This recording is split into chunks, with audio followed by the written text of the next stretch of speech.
I've been fascinated with our guests for like months. There's articles that pop up on my phone of these guys, the action adventure twins, and it's fascinating. And I think one of the biggest viewed videos on their YouTube and Instagram, which by the way is Action Adventure Twins. It's Eddie and James. They're identical twins.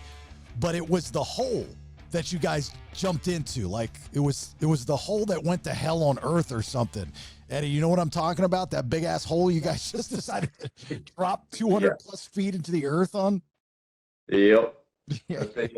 So unexpected. So the you guys are Georgia guys, right? Yep. Okay. What part of Georgia? Oh, we're actually from like Metro Atlanta. Okay.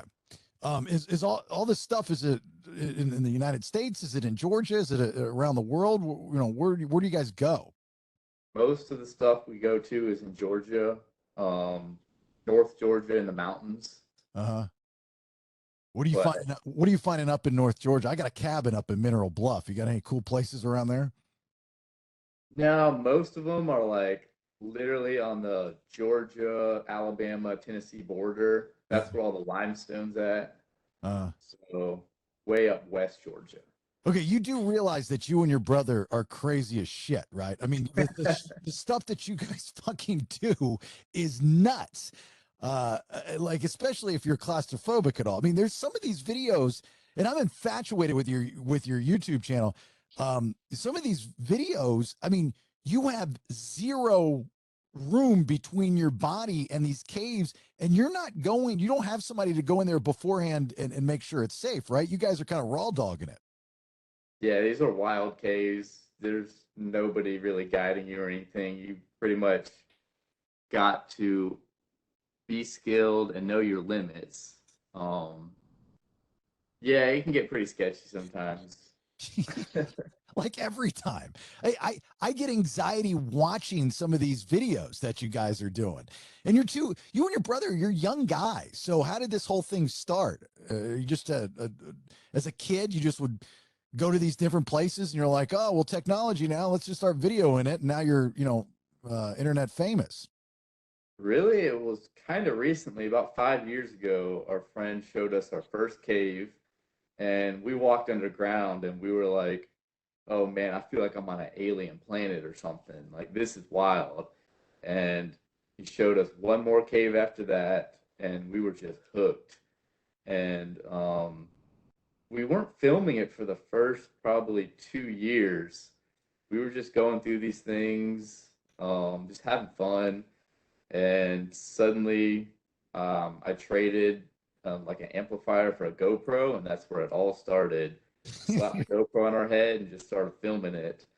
Hold on, what do you mean you traded an amplifier for? Were you a musician prior to cave diving?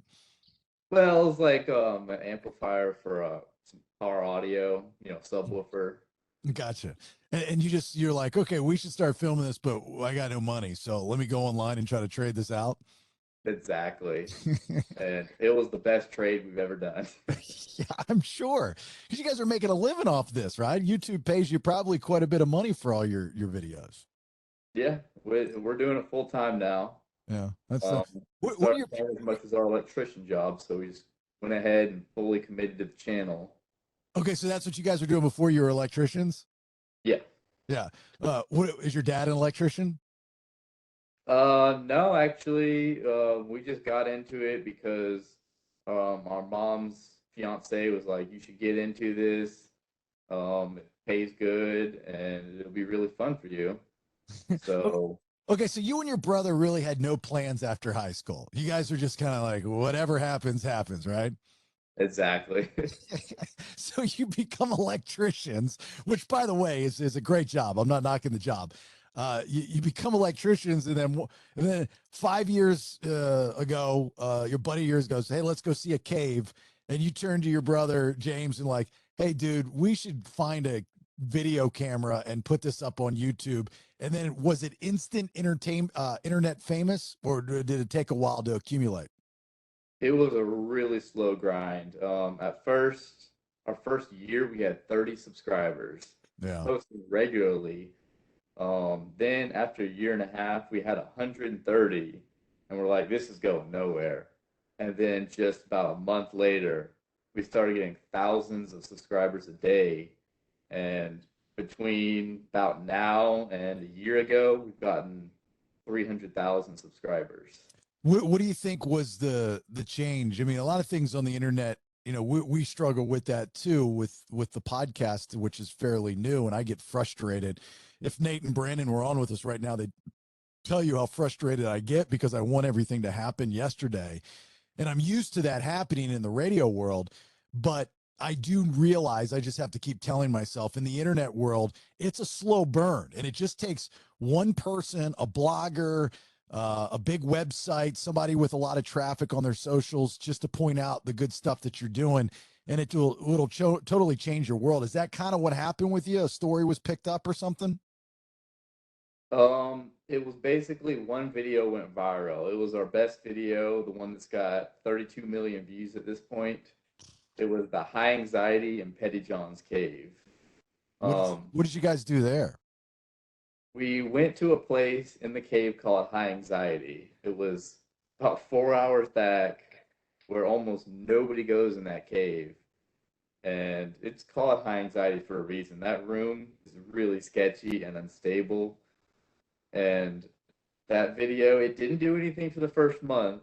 And suddenly one day it blew up and started getting, millions of views a week, I think, actually. You sit there telling your brother, going, "Dude, it's happening. This was our big break. We can stop being electricians now." Is that what you said to him? Yep. We were like, this is the break we needed, and we need to fully commit to this, or it's never gonna happen for us. Have you guys like LLC'd yourselves and turn it into a business? No, we haven't yet. We thought about it, Yeah, especially for tax purposes. But absolutely. right now, no, we haven't done anything like that.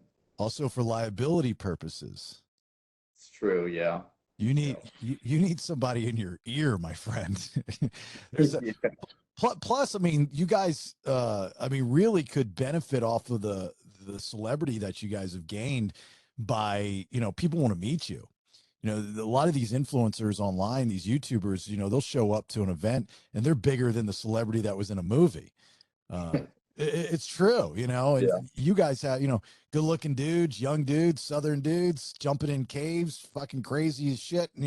People want to meet people like you. I know I do. I think you're fast. Why you're on the show. You're fascinating. So, I live in Georgia as well, as I think but, and I don't get out too much in the wilderness, but I didn't realize that there are so many holes in the ground and so many caves in the state of Georgia. Where are you finding these things?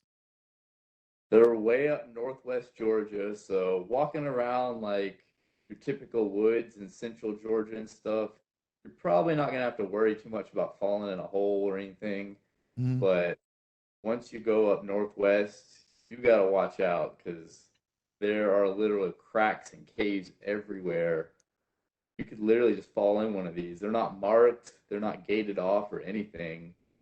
Wow.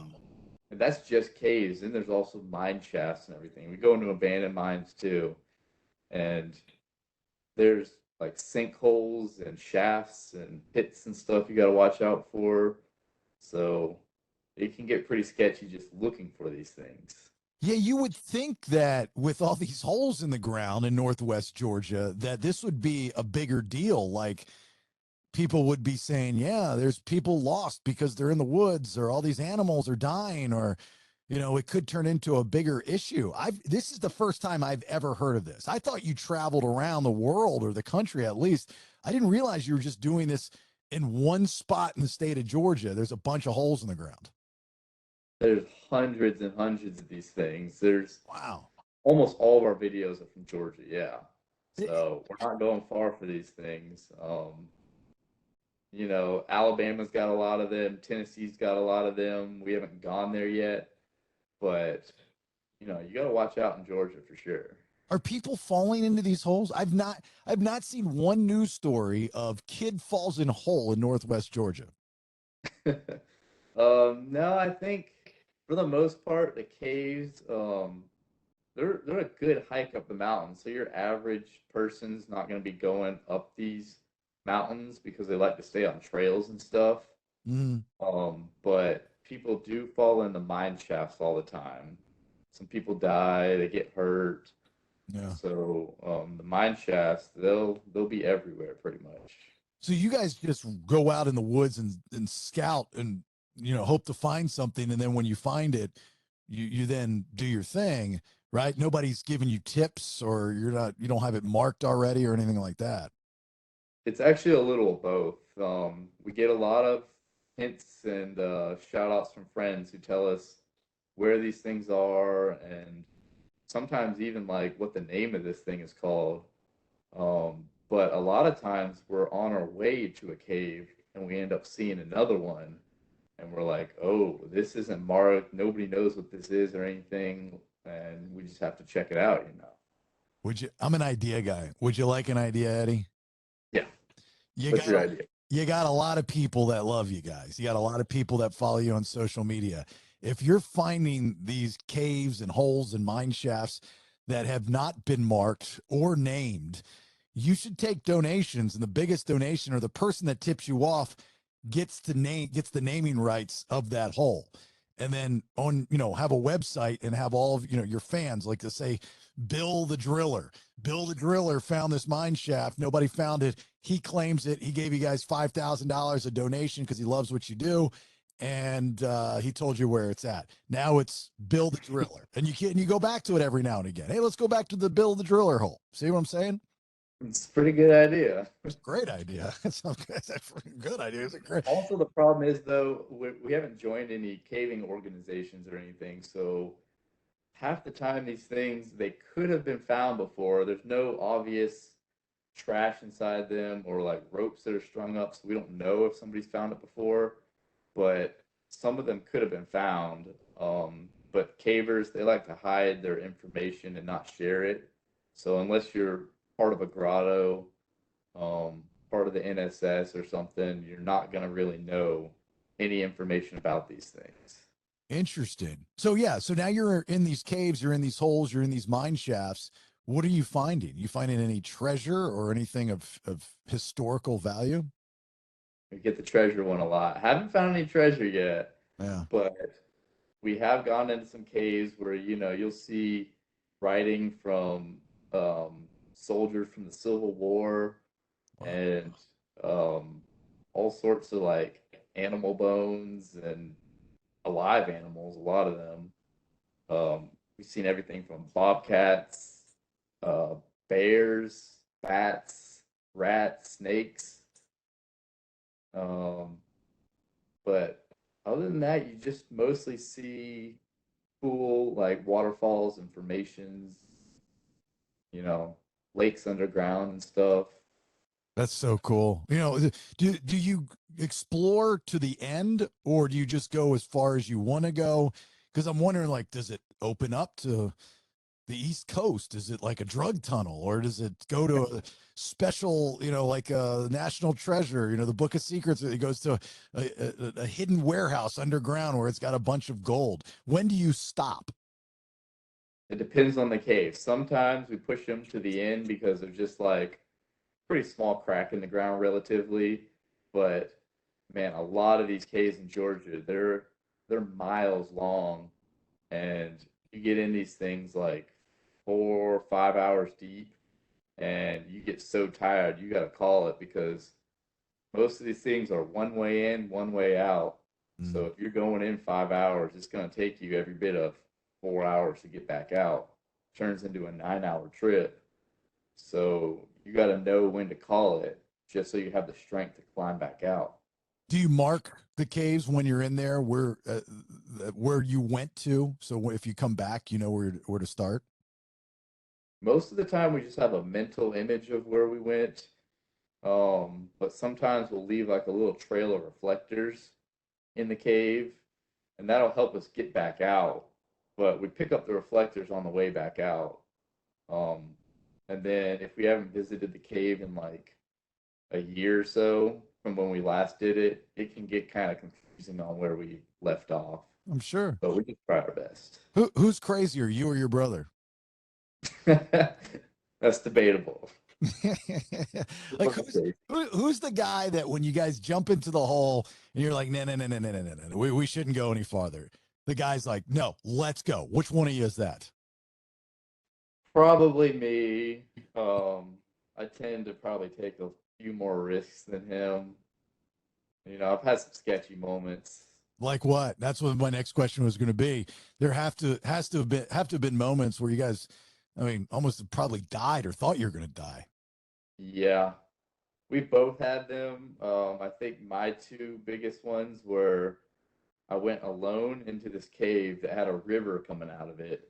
The cave was only about 2 feet tall, the entire stretch pretty much, and half of that was taken up by water. So there's about a foot of airspace. You're crawling through the stream, and it got even narrower from there to probably a foot and a half. And as I got to the back, I realized the water was moving a little faster and actually had risen about an inch or so. And that freaked me out so bad because I was alone in this cave. And I got out of there as quick as I could, but that really scared me. The other time was very recently, actually. I still have marks on my arm from it. And we were inside of an abandoned mine, and I saw this pipe going up, and it went up probably like 50 feet. And it's an old pipe from probably 1920. I'm climbing up this metal pipe, and I get all the way to the top of this room, which is gigantic, probably 60 feet tall, the ceiling on this thing. And I see like a hole going up into the ceiling, and it was a mine shaft. And I was like, let me go up in there. And I went up in there, and there's a bunch of like rotting wood and everything. And I start climbing an old ladder that's inside of it. And I hit a pipe, and it moved a big 200-pound timber and just came screaming down and like gouged my arm. And it was the closest call ever because if it had hit me in the head or anything, I would have been in serious trouble. Yeah, I could imagine. What were they mining for? Do you know? Do you know what these That one was copper and pyrite. And really? then, like, those were the small tunnels, like the shaft that I was climbing up into. And then the reason, like, it was such a big room where I was actually climbing the metal pipe to get to this tunnel is because they started taking stone from it. And once they start coring out, like, actual rock, these mines get big fast. Huh? What was it again? What were the stones? It was copper and pyrite. Copper, pyrite. Okay. What is that used for? Copper is used for, pipes Well, I and know also copper, yeah, but the other one, yeah. pyrite's usually used to make sulfuric acid for ammunition, for like the war effort and everything. Wow. Okay. Does that stuff still exist in those mine shafts? Can you mine for them? Oh yeah, we found a lot of pyrite. We found green rocks and everything, which had like copper leaching out of it. So you can find all the minerals still there. Wow. Jesus. You guys also, think about wearing shirts of people that can pay you money to wear their shirts on your videos. There's a lot of opportunities with you. I'm just give me So a call. far, we've been getting contacted by a lot of people, and we have not really taken any of the offers yet. Um, What are they offering you? Everything you could imagine, from wanting us to test out their electric bike to flashlight sponsors and Yeah. two-way radios and power banks and all that. Yeah. And we're just not at the moment trying to sell out, I guess. We're trying to keep it clean. And Let me hold on. The people have the wrong impression of what selling out is. Selling out for years, especially when it relates to music, the punk movement was the biggest, right? Is like you sold out because you're on the radio. So are you trying to tell me that band sold out because now they can actually make a living doing what they love by being played on the radio? If that's the definition of selling out, then sign me up because that's not selling out. Selling out, you're fine. If you can make a deal, because this is not going to last forever, right? We have a very short shelf life on this kind of stuff. So take advantage of it. Make your money. Get it. You know, it's not selling out, brother. Not selling out. But there's one other thing. We got that video that has 32 million views. We have one that's got 15 million views. We don't think that they would have that many views if there's like a sponsorship at the beginning, if we're talking about some product, doing some fancy intro or anything. We feel like the reason it has that success is because it's a straight to the point video. So we're What's trying to think about future viral videos. What's okay? going to make it viral? So I think I would not disagree with that. But again, if there's a, like, say, a flashlight company wants you to use their flashlights in your videos, it's brand advertising. You don't necessarily have to cut a commercial and say, "Hey, it's Eddie from the Action Adventure Twins, and I'm using Jimbo's flashlights. Watch today's video." It doesn't have to be like that. You're just using the video, and they'll see on camera the company that makes the videos. Eventually, somebody's going to ask on your socials, "Hey, what kind of flashlights are they using?" That's where they're going to get their money. So that's the one exception. Is about a month ago, we had been using these Nightcore lights for forever, and we even contacted the company and said, if you give us like free products and stuff, we'll use your lights and everything. We're not going to talk about it or anything. And they didn't respond to us, but suddenly I guess they saw our videos Yeah. and they did respond to us about a month ago and said, "Hey, we'll give you free flashlights. We just want them to appear in the video." And yeah, so now they're sending us about, I don't know, more than 10 flashlights and headlamps. Well, they're getting a And great deal because you should have charged them some money. You actually should have told them to go fuck themselves. They didn't get back. They didn't get back to you originally, but that's just how I am. But you should have said, "Yeah, sure, we'll do it." But the deal's different now. You didn't respond before. Uh, the the you giving us 10 flashlights does not equate for the advertising that you're receiving. So cut us a check for $50,000, and we'll also use your free flashlights in our videos. That's what you should have said to them. it's true, but we're starting out small, you know. You're not small though, Eddie. I'm trying to tell you, know your value. You guys are awesome. You're like, and there's other guys and groups and girls that do the action stuff, but I didn't even know you guys were Georgia dudes, but I'm just drawn to you guys. Your videos, you're right, are very raw. They're very real. It makes your POV kind of makes you feel like you're there. But for the most part, I'm sitting there going, there's no way I'm doing this, but I can live vicariously through you because of the way that they're shot. It's great. Yeah, Yeah. that's the kind of atmosphere we're trying to get from our videos, and people seem to enjoy it. You know, straight to the point, Mhm. no BS. Yeah. Have you come up to a whole cave mine or an adventure, let's just say, that you guys just decided you weren't even going to try to tackle because it was too scary? Yeah, there's been a bunch. You Uh, know, you'll go into like Ellison's Cave, which is the deepest cave in Georgia and the 12th deepest in the United States. And it has the two deepest pits in America inside of it. So, first to get to those pits, you got to go down the warm up pit, which is 125 feet. Well, we went in there about 3 times and stared down at that 125-foot pit, and we're like, no, we're not doing that. Like, that's some serious stuff right there. And finally, about a month ago, we decided to drop the pit. We had gotten all the gear, learned all of our ropes and knots and stuff, and we dropped the warm up pit and immediately came up on Fantastic Pit, which is a 585-foot pit wow. straight down. And we were like, ain't no way. Like, we're not doing that. That's You, ridiculous. you don't have enough rope, do you? Oh no, that's the other thing. You can tie them together, but then you have to cross knots, which gets kind of sketchy. So unless you have a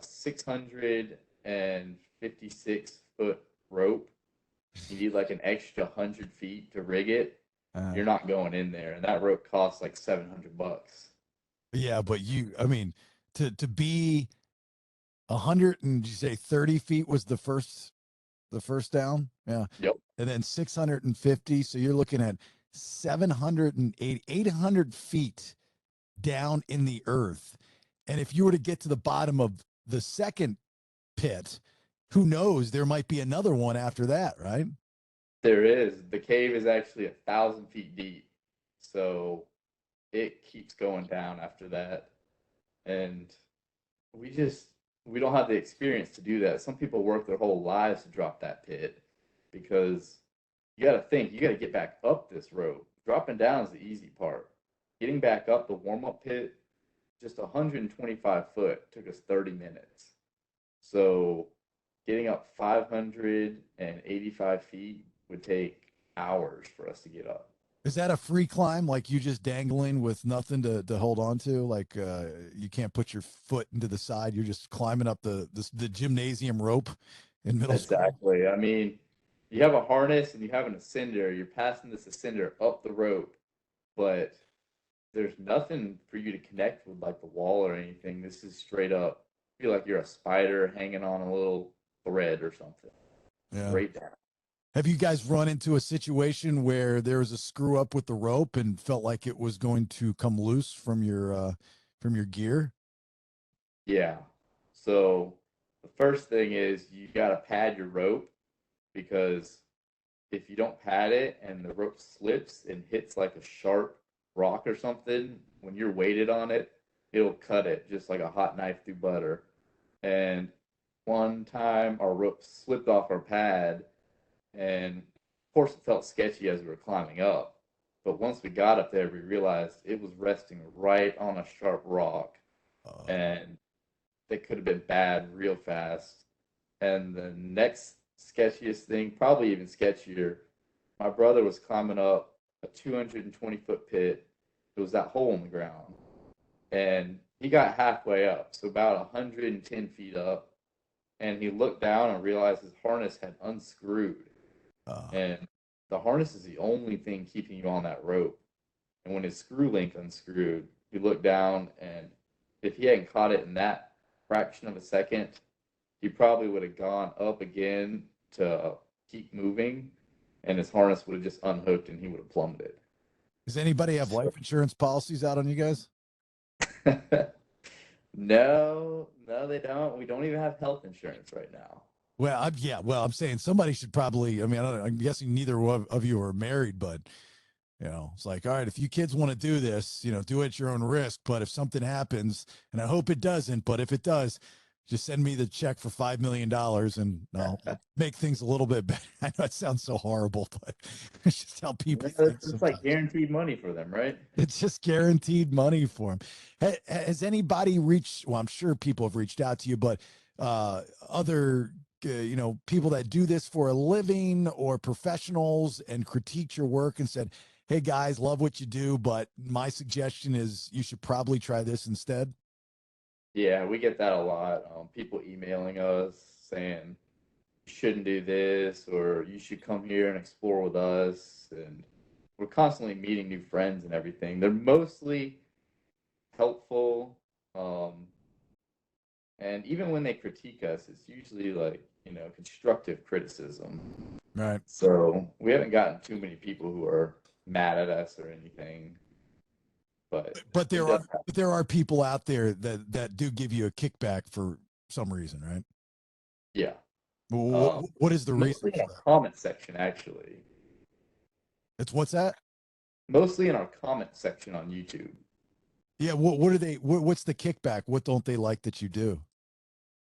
So much stuff, they're telling us we're damaging these caves, crawling through them. Just all sorts of stuff we're doing wrong with our ropes and you name it, man. Someone's got to say something. They're the keyboard warriors. Yeah. They think they know everything. And have you ever wondered that the people that are doing and saying these things to you guys, as you said, the keyboard warriors, have you ever wondered if they ever get keyboard warriored for something that they do? I've always wondered that because look, being in radio for as long as I've been in radio, especially during the uprising of social media, you would see the people would say some of the most horrible things. You suck, or I can't believe you said this. I hope you die. You're a racist. You're a sexist. Whatever the case may be.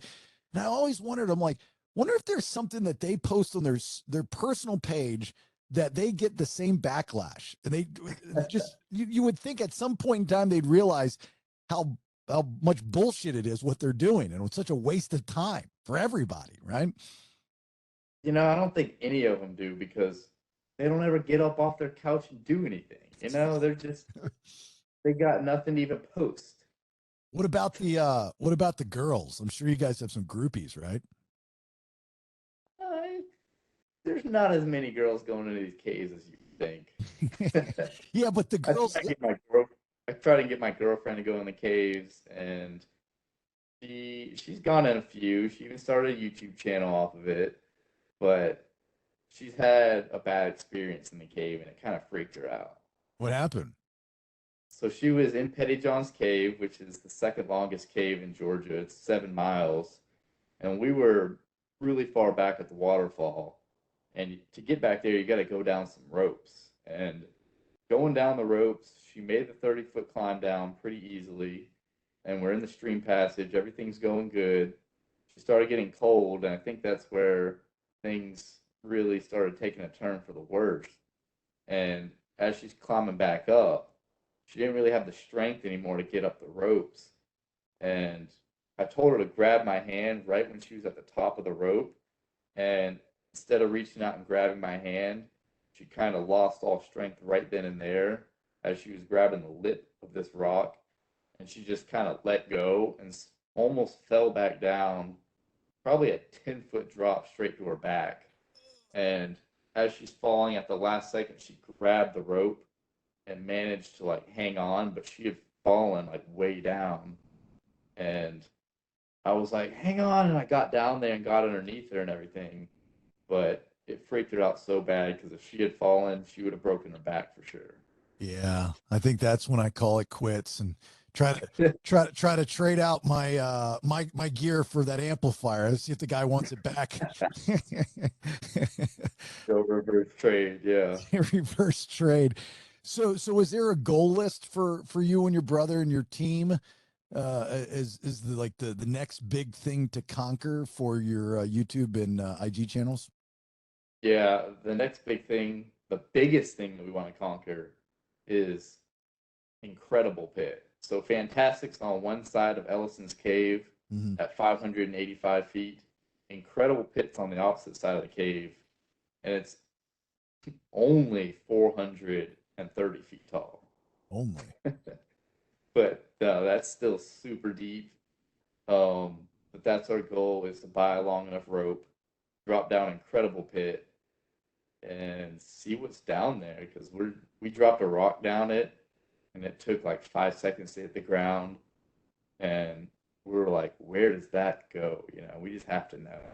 You have a pretty good gauge of the weight of whatever it is you're dropping and how long it takes to hit, to kind of get a gauge of how deep it is.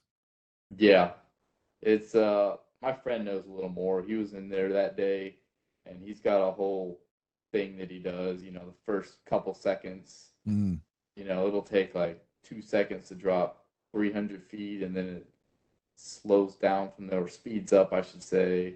Like, he knows exactly how long it was, and he didn't know how deep this pit was, like what the actual footage was that someone would say in like the books or whatever, and he guessed it within 10 feet from his math.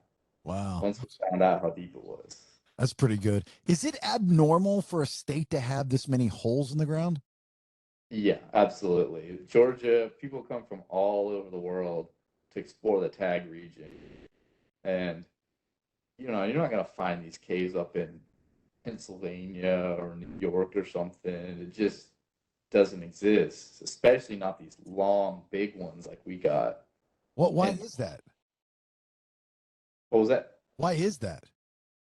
It's the geology around here. There's a lot of limestone. You have to have limestone for caves. And something about this region is just known for their deep pits. And not a lot of places have it. How many are man? I mean, I know the mines would all be man-made, but have you run across a cave or a cutout that was man-made, maybe back to the Civil War days? There's been a couple, yeah. They call them caves. There's like the saltpeter caves where they would mine saltpeter out, but that's still technically a mine. Um, there's a lot of entrances that get dug out or blasted out. They're natural caves, but like the entrance of a cave is always the most unstable part usually. So it usually collapses down into like a little pile of boulders and you got to dig it out. So there's been a lot where people have blasted them open and gotten in. Hmm. You guys carry dynamite with you? Blast some stuff up? We thought about it. We don't know the repercussions of that though. So Yeah, all these other holes start opening. I just can only imagine, the feeling. First, you got to have the balls to do this, which I do not. So you're dropping down, let's say 130 feet or 400 feet, whatever. It doesn't matter. And you drop down on Earth that very few people have walked on. I mean, I don't know if you look at it like that, but that's how one of the ways I'd look at it. And now you're walking around pretty much an area inhabited, of course, but nobody walks around this. I mean, it's just you, and it's so fresh, so clean, and you're looking around and you're like, what's in here that somebody maybe possibly left behind? Like you and five other people have been there. That's so cool. that's the draw of it. Like you're just somewhere where the average person's never gonna see it. And every single cave and mine is different. So you don't know what to expect. You got to go down in it and explore it for yourself. And every turn in the cave, there's just something different around it. So it draws you deeper and deeper into it. And most of the time, if we don't run out of strength or it's not above our skill set, we're just going to keep going deeper into it. Yeah. Find out. I've got a feeling that sooner than later you're going to stumble upon some treasure, something. Now here's the question. Let's say you stumble upon some Civil War gold, right? We see the stories on History Channel and Oak Island and all that stuff. You stumble across, do you report it or do you just take it back to your house and figure a way to sell it? So that's a question we might have to ask ourselves soon because there's actually a cave and someone told us that there is treasure from the Civil War era in it. Gold bars. Yeah. And I can't give any details on this much, but let's just say may just end up, on our shelf or something. Yeah, on the shelf. So is this cave? Is this something that it's known that it might have Civil War treasure in it? Other people have searched for it before. I don't think so. This is a very obscure thing. First of all, it's an obscure cave that nobody knows about. And second, the people who have gone into it, I've asked them about it, and nobody knows about it. They don't know where it's at or anything, but someone says he's got a map to where it's at inside of it. And we need to meet up with this guy, but he lives in a different state, and it hasn't happened yet, but So how does he know? he's got a map to it. He's like the only one with this map. Really? So he's Yeah, got, but is this map been passed down from his father, his grandfather, great grandfather, or did he make the map himself? don't know the details on it. I don't know much of any of the details, but he says he's got a map and shows exactly where it's at in that cave. But he doesn't know the cave. We know it like the back of our hand. So, but it's behind like a false wall or something. What? Yeah, Oh, okay. So you've been in the cave before. People have been in the cave, but they're not familiar with this section of the cave. But he knows of it. exactly. Wow. Okay. And why does he can't he go find it himself? Why is he telling you guys this? Well, it's a really big cave, and he also doesn't even know where the entrance to this cave is at. It's a very hidden thing. Nobody thinks it's open, but it is. Okay, I'm confused. So this cave that exists, there's a name for the cave, right? Yep, there Okay. is. Nobody knows about it, or a few people know about it. You, one of them. He doesn't know where the cave's at. He just knows that this treasure is buried in the cave with that name Exactly. Like everybody, it's known that this cave is closed, but it's actually not. because It, there's another way to get in. there is, yeah. Gotcha. Why do people think it's closed? Because the authorities have said it's closed and it's supposed to be sealed up, but it's just not. I think there's a lot more It's to the as simple as story. that. Where you're coming on after you go to this cave because there's so much more to the story you're not telling me, and I don't want to know because I don't want to ruin anything for you guys. Yeah, So gotta hide the details. yeah, that's good. This year you're gonna go look for this stuff. I think so, yeah. He's been wanting to come up. Yeah. So, All right. believe. And he just reached out to you on social media and says, "Dude, I got a treasure map. We got to go." Exactly, yeah. And you were like, "Okay, cool. I trust you. Don't know you, but let's do it." Yeah. That's pretty much how it's gonna go. Hopefully, it's not the old double cross deep in the cave. You know, he whips out a pistol and is like, "Well, now that we found the treasure, it's all mine." He's gonna sell it. He's like, "Let's celebrate. I brought some champagne with me," and you and your brother drink it, and you start to get foggy eyed. Okay, yeah, we gotta serve our own drinks in there when we're celebrating. Yeah, let's hope that does not happen. You're gonna sign some paperwork before you go into this cave. I hope, right, with this guy. That'd be smart. We should probably write up a contract or something. You guys need somebody around you to bounce some stuff off of because you guys are gonna be billionaires and not even know it, and other people are gonna take your fucking money. I don't want that to happen. All right, this is way cool. So, like, can I reach back? I got all your information now. Can I keep in contact with you and get you on almost on a regular basis, just to talk about some of the shit you guys are doing? You guys are great. I mean, like, I am absolutely fascinated with what you guys are doing, and you're right up the street, kind of, sort of. So that's kind of cool too. Yeah, this is great. We'll definitely keep in touch. Yeah, This, we're gonna have a lot more stories to tell. yeah, yeah. And if you guys are up in like the Blue Ridge area, I've got a cabin up there. If you need a place to stay, and I don't have guests at the time, you guys are more than welcome to stay there. Oh, heck yeah, we go up there all the time. There's some abandoned mines up there, and Really, some of the bigger ones too. So, yeah, really. yeah, these things. There's some marble mines. They're not quite Blue Ridge, but up in Jasper, Yeah, pretty close. yeah. Um, We giant underground chambers with lakes inside of them, football fields across, and Wow. We take kayaks inside of it and just kayak across this lake. we And we've got 4.5 acres of land on the mountain where our cabin's at, and I've always wanted. I've never explored it. I've always wanted to. I mean, like, we'll have some family come up with their kids, and we'll take out kind of cheap metal detectors and stuff like that. I know there's something on that mountain. I know there's something on the damn mountain. I know there is. dude, you could have a literal gold mine on that property. I know. That's what I'm screaming right now. I'm like, dude, there could be some. I've actually thought about this. It's funny. Like, what if there's an underground cave and it goes to a treasure, and that's where, because there's treasure in the state of Georgia from the Civil War.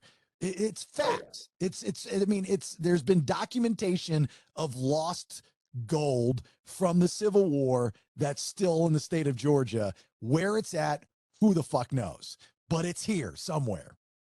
Where are they gonna hide it? In a cave or something like an old mine. Or under my cabin. Exactly where they're gonna hide it. Yeah. All right. Follow these guys on YouTube, Action Adventure Twins. Follow them on Instagram, Action Adventure Twins. Just search for them and then subscribe to their YouTube channel and then follow them on IG.